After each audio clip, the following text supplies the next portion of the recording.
Vamos a continuar con este breve, sencillo estudio acerca de una escatología centrada en el Evangelio. Quiero animarlos a que se sumerjan en el estudio de este texto.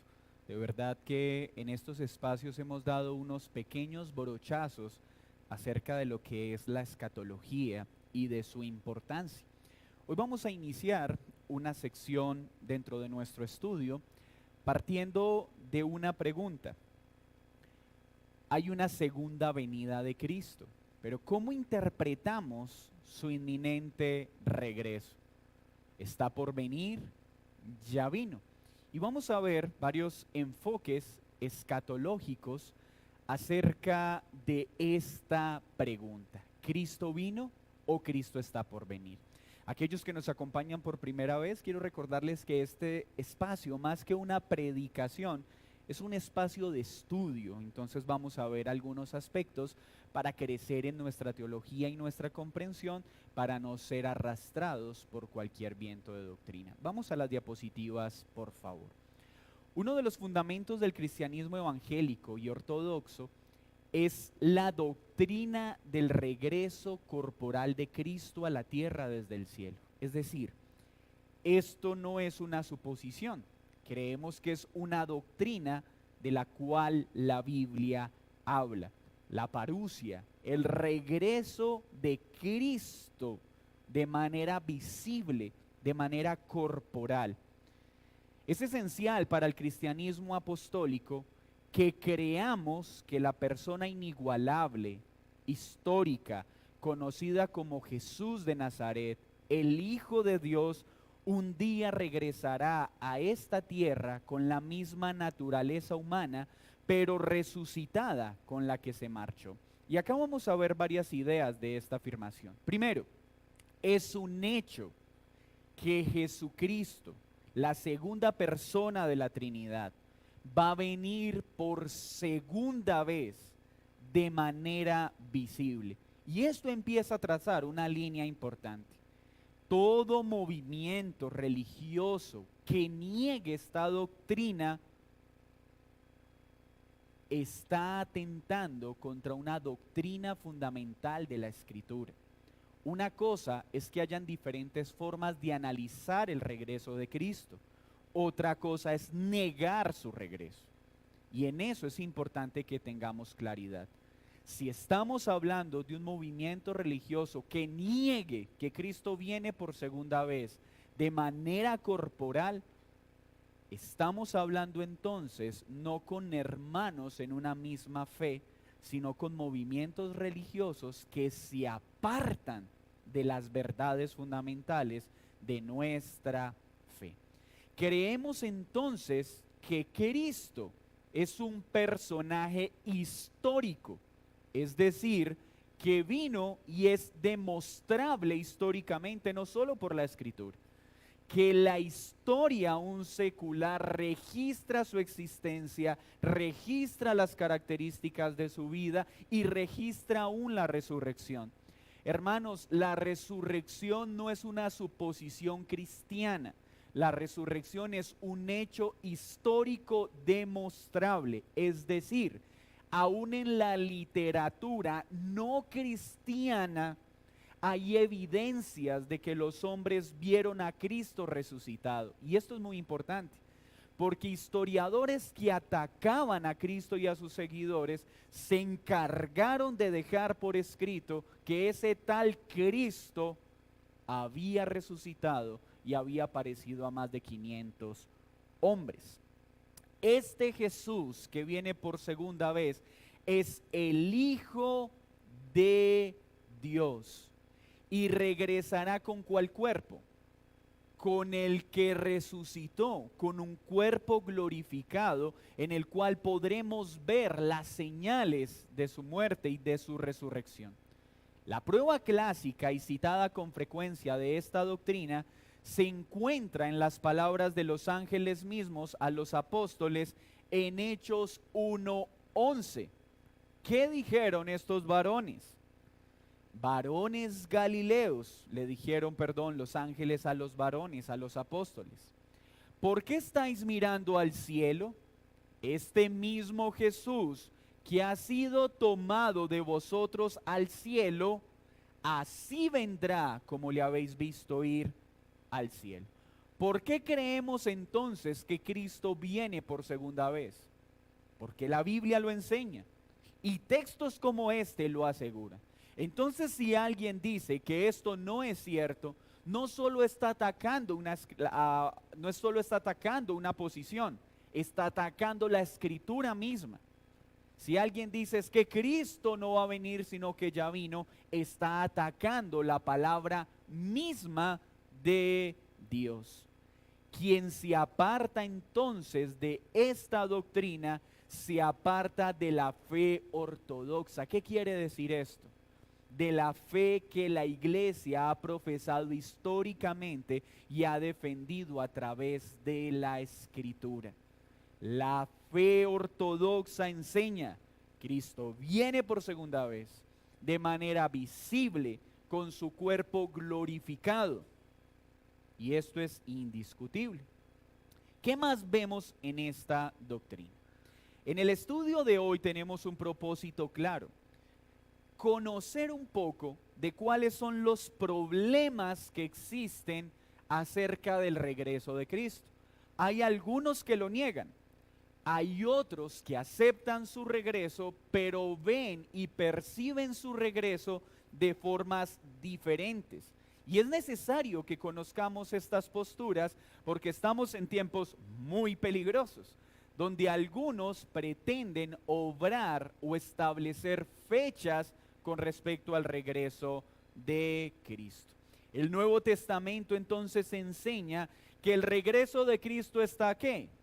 Cerca, pero esa cercanía no se da en nuestra percepción de tiempo, sino bajo la noción perfecta de Dios que está por encima de nuestro tiempo.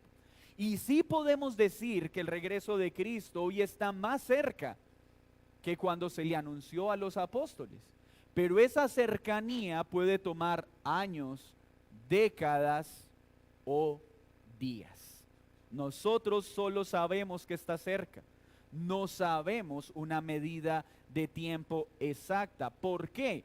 Porque a nosotros nos es desconocido cuándo se dará el regreso de Cristo. Pero aunque no sabemos que regresa pronto, cuándo es el tiempo de su pronto regreso, ¿cuál es la actitud del creyente? Vivir expectante de que su regreso es pronto. Un hermano un día escribió: programamos nuestra vida como si Jesús tardara varios años en llegar, pero vivimos cada día como si Cristo llegase hoy mismo por su iglesia. Cada día nosotros deberíamos vivirlo como si fuera el último. Cada día deberíamos estar preparando nuestra vida y alineando nuestra vida con Dios como si fuera el último día nuestro en esta tierra, con la expectativa de que pronto nos encontraremos con Él. En esta posición o en esta escuela de estudio surgen varias dificultades. Hay algunos excesos frente a las interpretaciones a través de la historia de la iglesia respecto al regreso inminente de Cristo. Y vamos a ver los tres más relevantes. Estas tres reacciones extremas a la doctrina del regreso de Cristo se conocen como el hiperpreterismo, el pretribulacionismo y el calculacionismo, o si prefieren poner la molesta costumbre de poner fechas al regreso de Cristo. La primera de estas perspectivas es la más grave y la vamos a ver en nuestro estudio. ¿Cuál es la primera? Hiperpreterismo. El preterismo fue originalmente un método de interpretación del libro de Apocalipsis. Entonces vamos a hablar de ¿qué? Métodos de interpretar el Apocalipsis. Y uno de estos excesos, ¿cómo se llama? Hiperpreterismo, es decir, un exceso, una elevada noción acerca del preterismo. El futurismo se refería a los acontecimientos del Apocalipsis, principalmente a un periodo futuro de tribulación al final de este siglo. Vamos viendo entonces, preterismo y futurismo. El futurismo dice que todo lo que enseña Apocalipsis apuntaba a eventos que se iban a cumplir previo a la segunda venida de Cristo. Es decir, que el Apocalipsis entonces no tiene nada que ver con este momento de la historia.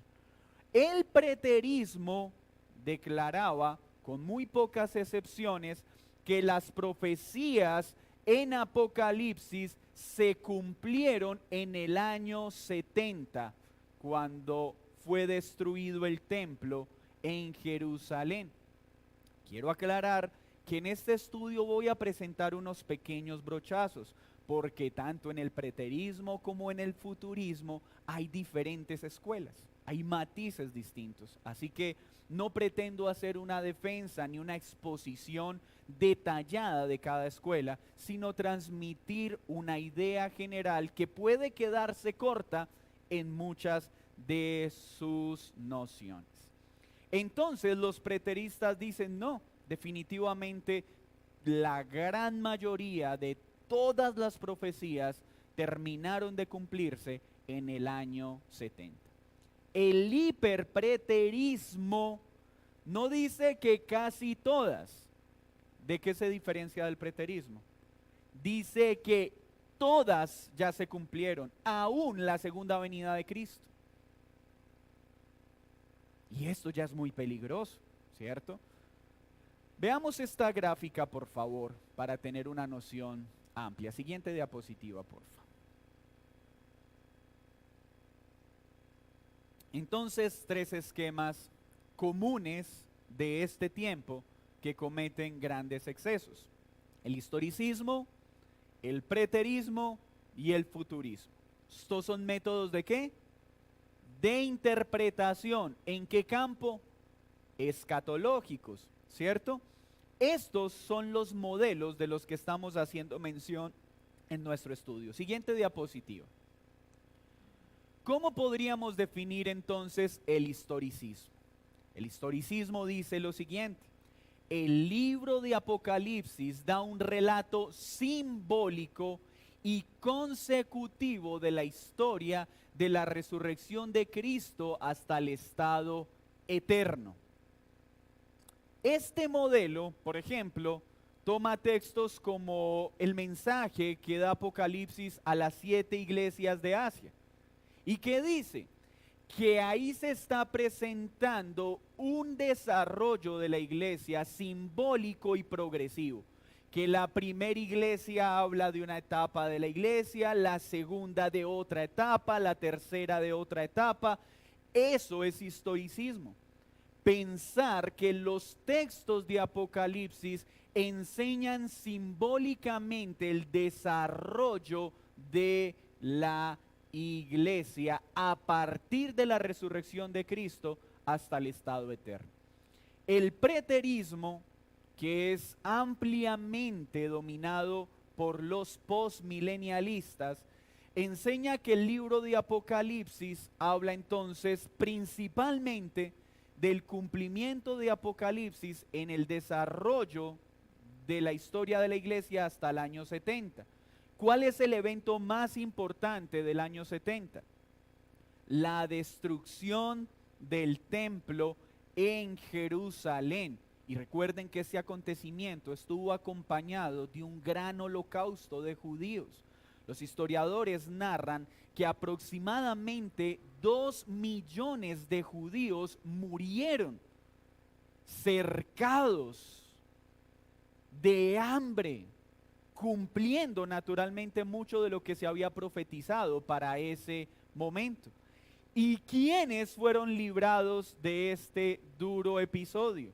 Aquellos que creyeron en el mensaje de Cristo y una vez vieron que empezó esto, obedecieron al Señor cuando dijo: vayan a los montes, no se devuelvan.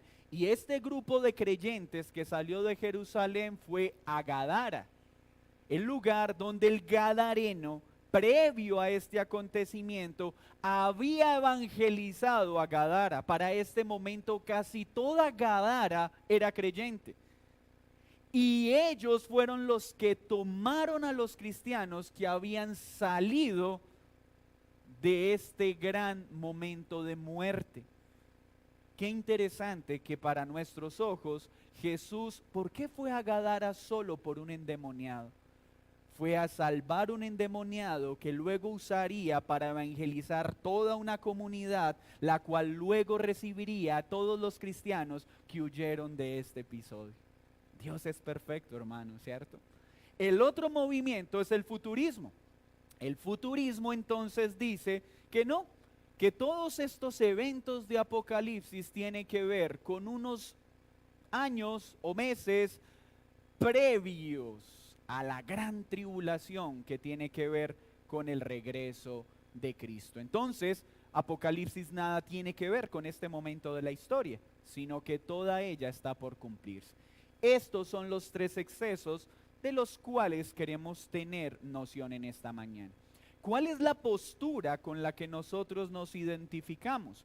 La postura con la que nosotros nos identificamos es lo que se conoce como idealismo, ¿cierto? ¿Qué plantea el idealismo? Que las profecías y lo que se enseña en la escatología, uno, ha tenido cumplimiento en diferentes momentos de la historia. Quiere decir que creemos que muchas de las cosas que se enseñan en Apocalipsis ya sucedieron en este periodo. Otras son símbolos de hechos que están sucediendo y que van a suceder. Pero creemos también que hay cosas que ya se cumplieron, pero algunas están por cumplirse. Entonces estas tres escuelas nos denominan idealistas, porque dicen ellos, es una forma idealizada de entender el Apocalipsis. Nosotros creemos que es la más acertada. ¿Por qué? Porque acepta las realidades del desarrollo de la historia. ¿Podemos decir que muchas de las profecías que fueron anunciadas en Apocalipsis ya se cumplieron? Claro. ¿Podemos decir que algunas hablaban de hechos históricos, pero también de hechos simbólicos? Sin lugar a duda.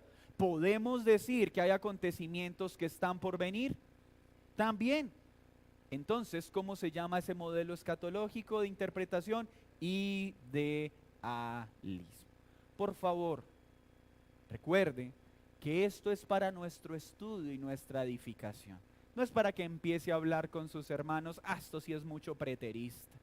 Usted a estas alturas todavía siendo historicista, pobrecito usted, un futurista en pleno siglo XXI. No es para eso. Es para que podamos identificar cuáles son los modelos que existen en este tiempo. ¿Cuáles son las principales afirmaciones del hiperpreterismo, que ya es un exceso del preterismo? Vamos a la siguiente diapositiva. Ellos afirman que la parusia, la resurrección y el juicio tuvieron lugar al tiempo de la destrucción de Jerusalén.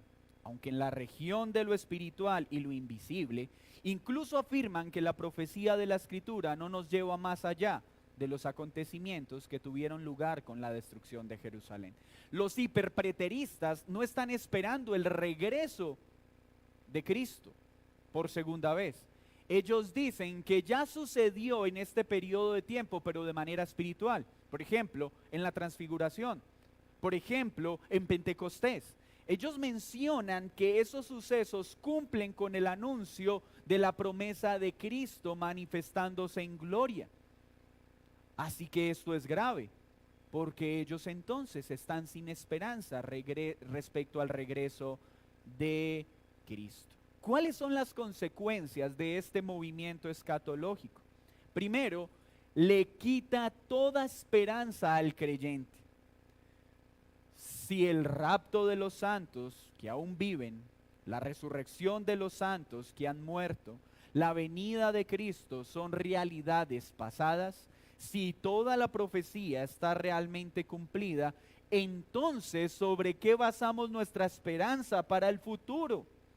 El hiperpreterista no tiene esperanza para ofrecerle al cristiano en el futuro, porque la enseñanza de consuelo que da Apocalipsis, porque si no lo sabía, Apocalipsis no fue escrito para asustar a los creyentes y tratar de descubrir fechas, sino para traer consuelo y ánimo a la iglesia. Si el hiperpreterista dice que esto ya se cumplió, ¿qué esperanza podemos encontrar en el Apocalipsis? Ninguna. Mis hermanos, Apocalipsis no es un libro para tratar de descubrir fechas. Apocalipsis tiene un propósito: traer ánimo y consuelo a la iglesia. ¿Y qué nos enseña? ¿Quieres saber cuál es el mensaje principal de Apocalipsis? Que Cristo venció y vencerá, y que su iglesia de manera segura y gracias a su poder se encontrará con su amado y estará eternamente con él. Sencillo. Ese es el mensaje central de Apocalipsis. Ahora viene el otro tipo de escuela y parte de esta pregunta: ¿se puede calcular la fecha de la venida de Cristo? No se puede. Escúcheme bien, no se puede. Hay dos razones. Primera, está la realidad de que calcular el tiempo del regreso de Cristo no es un problema nuevo, es recurrente en la historia de la escatología. Segundo, hay una previsión razonable de que la fiebre de poner fechas continúa hoy entre los que profesan ser cristianos.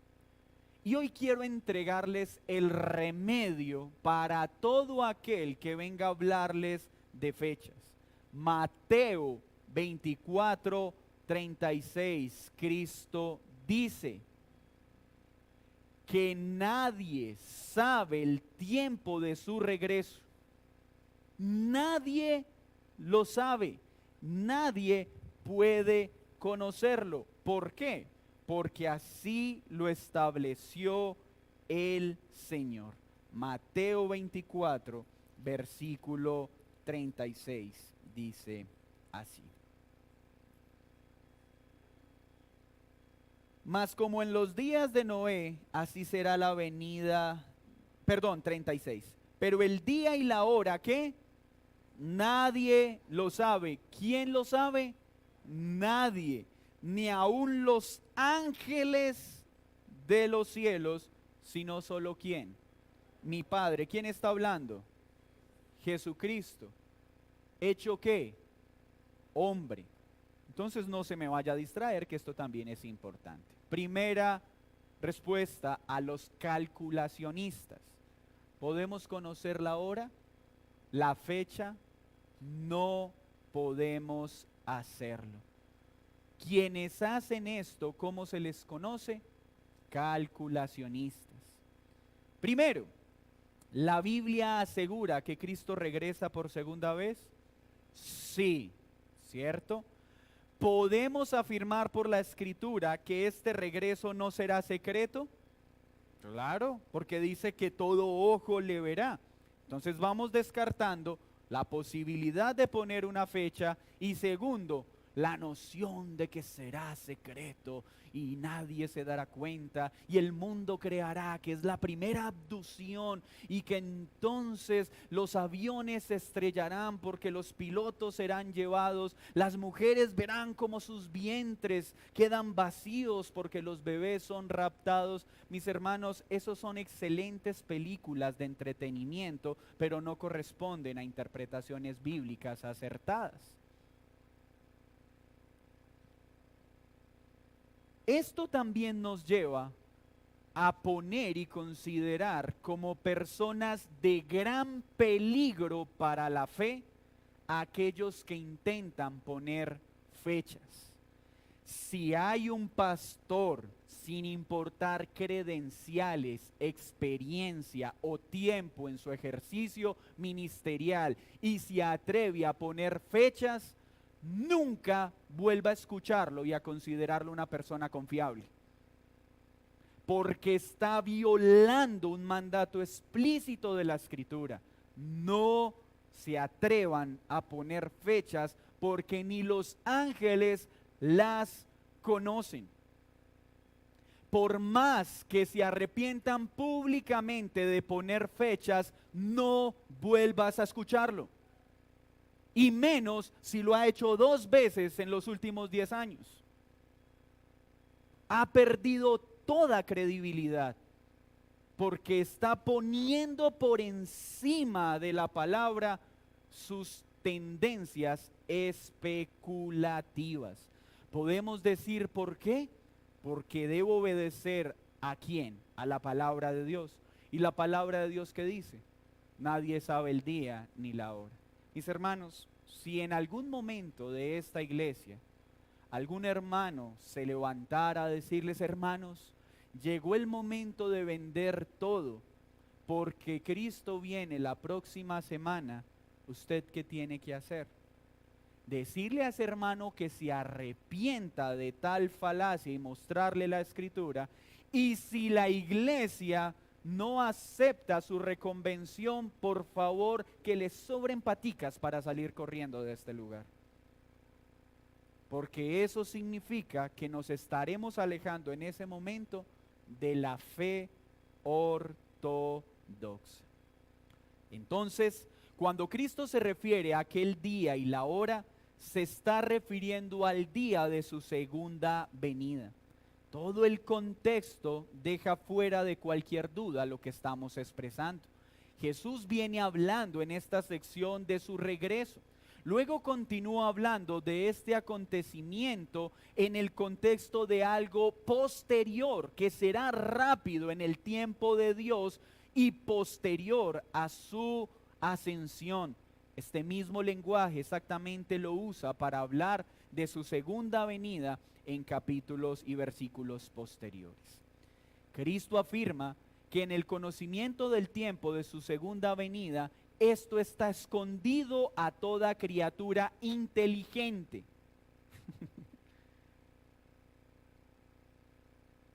La fecha está escondida a toda persona que del tiempo de su segunda venida, Cristo dice: nadie sabe, ni aun los ángeles de los cielos, sino solo mi Padre. Ahora esto genera una pregunta que me imagino usted tiene. Si Cristo es Dios y es omnisciente y lo conoce todo, ¿por qué está hablando de que Él tampoco conoce la fecha de su regreso? Muy bien, porque recuerde que en este momento estamos hablando de Jesús totalmente hombre y totalmente Dios. Y en su naturaleza humana hay cosas que naturalmente para Él en su naturaleza humana eran un misterio, pero para su naturaleza divina no lo sabía. Entonces, ¿Cristo sabe el día y la hora? Claro, como Dios.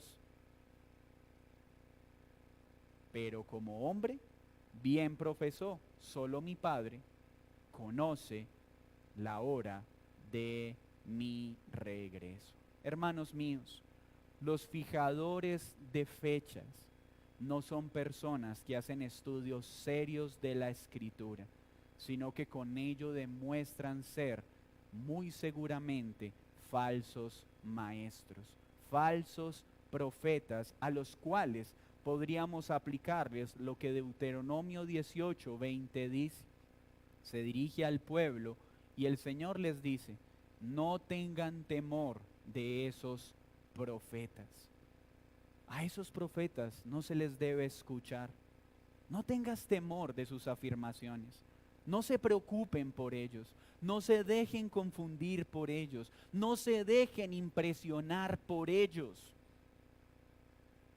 No tengan respeto de esas afirmaciones.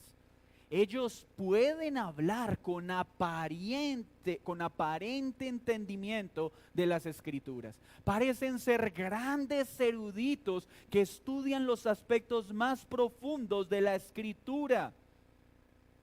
Pero ¿qué dice el Señor? No teman de sus afirmaciones. No teman de ninguno que hable de fechas finales.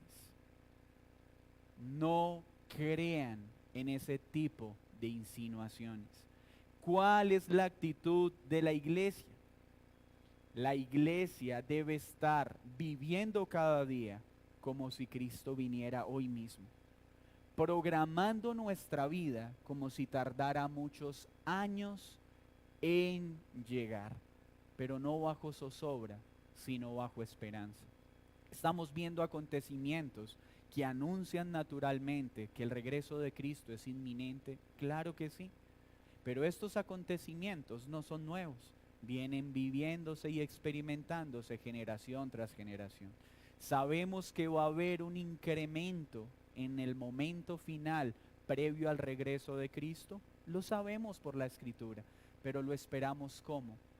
En la seguridad de la promesa que Apocalipsis da a la iglesia, que al final de todo este recorrido, mi Señor vence y guarda eficazmente a su amada iglesia.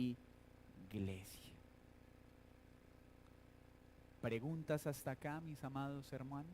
Entonces recapitulemos de una forma sencilla. Hay varios métodos de interpretación en cuanto a la escatología. Hoy vimos una idea general de algunos de ellos, ¿cierto? Hablamos del calculacionismo, que se refiere a ¿qué? Muy bien, de querer poner fechas.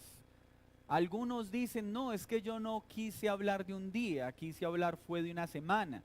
Ahí dices de un día, no que no podemos calcular la semana.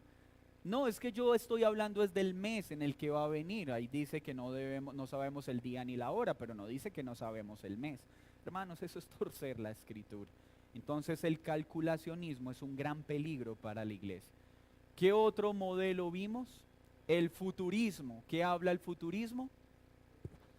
De que todo lo que enseña Apocalipsis, futurismo se va a cumplir en el futuro, previo al regreso de Cristo, es decir, que esas cosas no tienen relación con nuestros hechos presentes. Y el hiperpreterismo, que surge de una exageración del preterismo, nos enseña que todo el libro de Apocalipsis, ¿qué? ¿Se cumplió en qué año? En el año 70. ¿Qué pasó en el año 70? Hubo la destrucción del templo de Jerusalén como estaba, ¿qué? Profetizado, ¿cierto? Pero ¿qué pasó con los que habían creído en el mensaje de Cristo? Huyeron, ¿cierto? ¿Huyeron a dónde? A Gadara. ¿Dónde estaban quiénes? Los que habían creído en quién? En el mensaje de Cristo, gracias a la predicación de quién? Del endemoniado gadareno que fue liberado por el Señor. ¿Cuál es la postura escatológica que consideramos más acertada? El idealismo. ¿Que enseña el idealismo? Que hay promesas que ya se cumplieron respecto a Apocalipsis. Hay otras que se están cumpliendo y hay otras que se van a cumplir. Amén. ¿Cuál es el tema principal de Apocalipsis? Ánimo y consuelo para la iglesia. ¿Gracias a qué? A la victoria de nuestro Señor Jesucristo. Vamos a dar gracias al Señor. Dios, gracias por la veracidad de tu palabra. Gracias porque no necesitamos agregar ni quitar nada a ella. Si como iglesia nos ceñimos simplemente a lo que ésta enseña, cuán difícil será, Dios, que nos desviemos a derecha o a izquierda. Hoy te ruego, Dios, que nos ayudes a ser una iglesia entendida. Y la única forma de que esto sea una realidad es que seamos un pueblo fiel a tu palabra, que llenemos nuestra mente de tu palabra. Gracias por este espacio de estudio.